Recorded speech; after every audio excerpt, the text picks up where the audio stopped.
Hi everyone, you're welcome to my video tutorial. Good to have you here. My name is Chidimens Michael. Now we're going to talk about a topic I titled keyword stuffing. Keyword stuffing. Wow, what exactly is keyword stuffing? It's a technique or a method of using same words over and over again in a blog post or a web page. Literally, it means adding the same words many times in your line of work. That's what it just means. Now, when you try to, maybe you want to play search engine like for a fool to high your rankings, your web page, your blog post, and get to find out that will lower your ranking. So avoid that. It's it's prohibited. Yeah. Keyword stuffing. We've talked about keyword stuffing. Now let's look into another chapter, how to quit from keyword stuffing. Write natural. Yeah, write natural. It's very important. Write natural. Write by yourself. Don't be copying. You can do it. Don't be copying people's work, people's blog posts, here and there, social media posts. Stop creating people's. See, there are ways you can imitate somebody, right? Your own will even look more unique than the other person, but not exact what the person I just did. It doesn't speak good of you. Search engine will not rank your work. Don't be authority.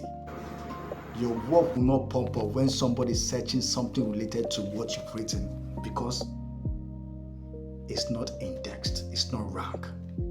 So endeavor to write by yourself, write natural, pure. Yeah, number 2 way to escape from keyword stuffing is use synonymous words. Words are like to avoid spamming from search engines, okay? To avoid spamming from search engines. Okay, it's very important. Now, let's take for instance now, we have synonymous words. Maybe you're browsing through a journal, you're browsing through a blog post, you're browsing through a website, and you like the content grabs your mind. You can change it. You can use synonymous words. For example, now the content says clarity. You can use visibility.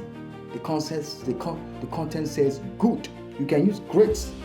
The concept says extremely. You can use really. So these are synonymous words. You mustn't use the exact words the person used. Okay. Yeah. Number 3, how to avoid keyword stuffing is use relevant topics. Okay. It's very important, please. Relevant topics. It's important. In fact, one of the things that motivate people to visit your website, your social media post, your blog is your topic. Clicks also counts.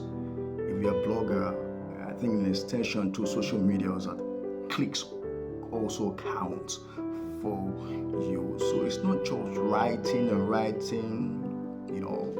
Most importantly, search engine tool can index your topic, your relevant topic, what people always search for, and that's why it's advised for you to search for relevant topics. There are, make research topics that you want to rank to avoid losing traffic. Now the 4 points how to avoid keyword stuffing. Long tail keywords. Try to fit in your day-to-day content creating using long tail keywords. I don't advise short tail keywords. It will help conversation rates while users searching for and will explain better what they needed most. Okay. See, now take for instance, right? Coffee. If I type coffee, does it make sense? It doesn't really make sense. But if I say what best coffee brand to drink, now as a user, I'm trying to explain the content that I want that I'm looking for in the internet. Now you see varieties of searches popping up. But if you say coffee, it won't best explain what the user wants.